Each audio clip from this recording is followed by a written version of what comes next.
feelings.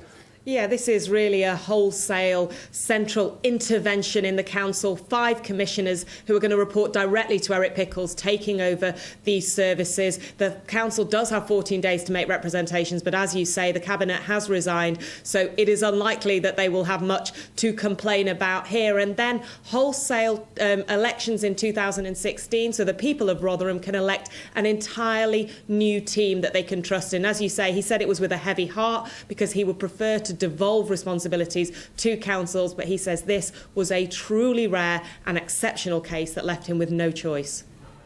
Anushka, thank you very much indeed. Anushka Astana there with the very latest on that. Report that inquiry into abuse. 1,400 girls and young women is the estimate abused over a period of 16 years. An inquiry by Louise Casey deeming then the whole council had not learnt the lessons of its own inquiry, that it was not fit for purpose. Response there from the Community Secretary saying he is sending in central. Very good afternoon. Rotherham Council has been condemned as not fit for purpose, failing victims of child sex abuse and failing to tackle their abusers. A disturbing report details the complete failure of leadership, an organisation struggling with sexism, bullying and misplaced political correctness. In the last half hour, the council has announced that its entire cabinet has resigned. Here are some extracts from the report for you. It says the council has ineffective leadership and management, a culture of covering up uncomfortable truths, silencing whistleblowers and paying off staff rather than dealing with difficult issues. Goes on to detail a pervading culture of sexism, bullying and silencing debate.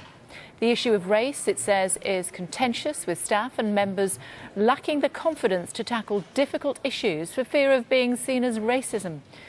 It says this has helped fuel the far right and has increased racial tensions.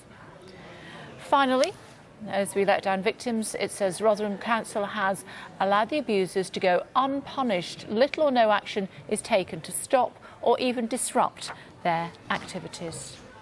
I was shocked by what we found and very, very concerned. We did think that on the back of Professor Jay's profound and important report that they themselves commissioned, that we would find a local authority that was much more open to change, much more open to the need to take action, and we didn't find that. The inspection team, of which I am the lead inspector, found that Rotherham Borough Council is not fit for purpose. It has let the residents of Rotherham down, it's let its children down, and profoundly it continues to let historic and current victims of child sexual exploitation down. I did not anticipate this. It is not something that we have done lightly. We take it incredibly seriously. It's a sad day for public services in the same way it remains a very sad day for victims of child sexual exploitation in Rotherham. They cannot consent to their own abuse. It is for us in authority, in public service, to make sure that we do something about that, and in Rotherham they did not do a good enough job. Over a very long period of time, Rotherham Borough Council has had a combination of unique factors in my view. I don't necessarily think it is typical of local government at all.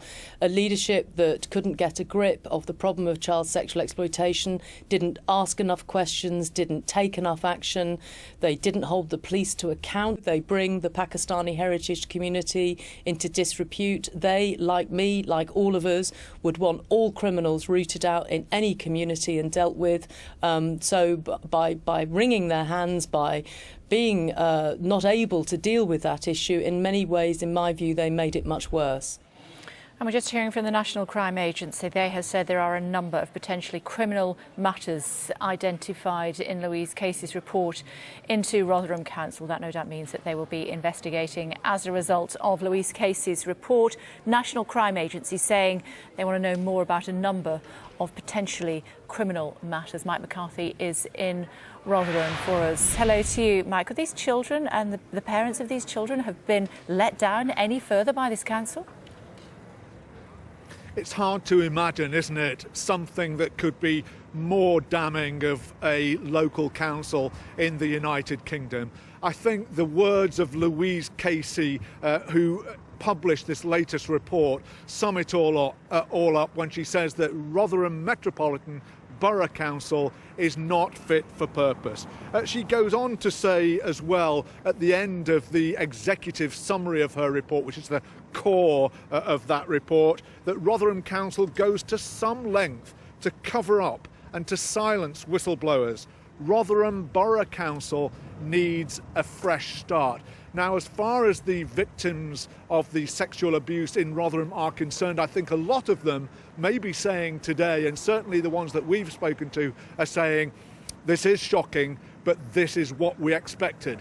This is what we have sort of known all along, that it couldn't just be a question of councillors and council officials, the politicians and the administrators being neglectful, that it's far more than that, and that indeed is what Louise Casey has found today. I think one of the strongest points as well, and if you'll allow me just to give you a quote from one of the whistleblowers that Louise Casey quotes in turn in her report today.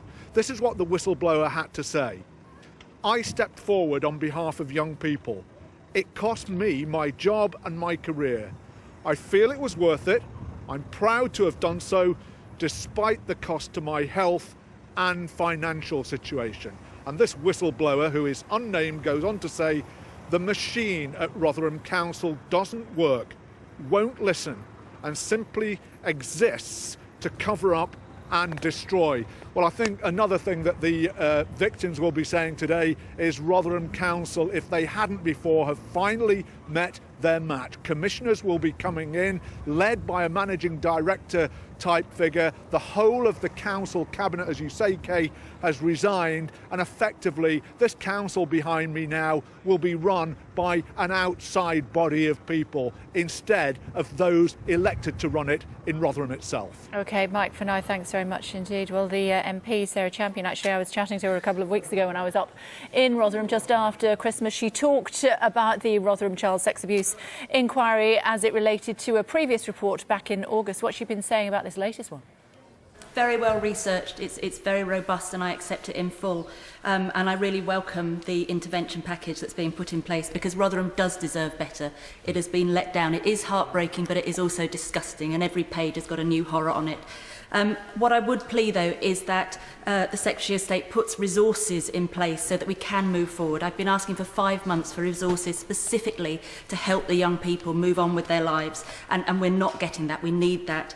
What I would like to do, though, is for this House to recognise that this came about because of the tenacity of the survivors who kept coming forward and kept highlighting over years and years and years how they were being let down. And what I want to say is that they are champions now, because they have caused the change that we so dearly needed for our town. Yeah.